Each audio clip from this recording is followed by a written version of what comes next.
Baraza la Maaskofu Katoliki Tanzania TEC limesema limesikitishwa sana na linalaani tukio baya la uovu la kuvamiwa na kujeruhiwa kwa katibu mkuu wa Baraza la Maaskofu Tanzania Padri Charles Kitima lililotokea Aprili 30, 2025 majira ya saa 4 usiku katika makazi na makao makuu ya Baraza la Maaskofu Kurasini, Dar es Salaam. Taarifa iliyotolewa na TEC leo Mei Mosi 2025 imesema Padri Kitima alipata majeraha makubwa na amelazwa katika hospitali ya Aga Khan jijini Dar es Salaam.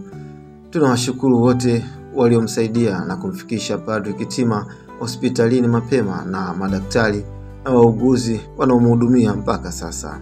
Aidha, wamesema baraza hilo tunatoa wito kwa jeshi la polisi na vyombo vingine vya usalama kuchukua hatua za haraka kubaini na kuwakamata wale wote waliohusika katika kupanga na kutekeleza uhalifu huu wa kinyama na kuwafikisha kwenye vyombo vya sheria.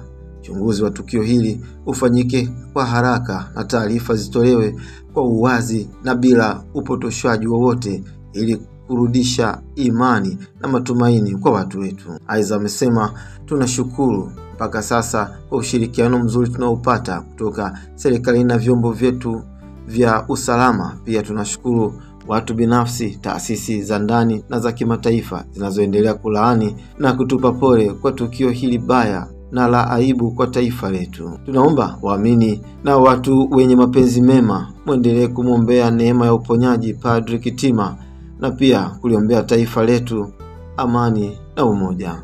Aidha, tunaomba muwe na subira na uvumilivu wakati tukisubiri matokeo ya uchunguzi wa vyombo vinavyohusika. Hii ni Erasmi TV.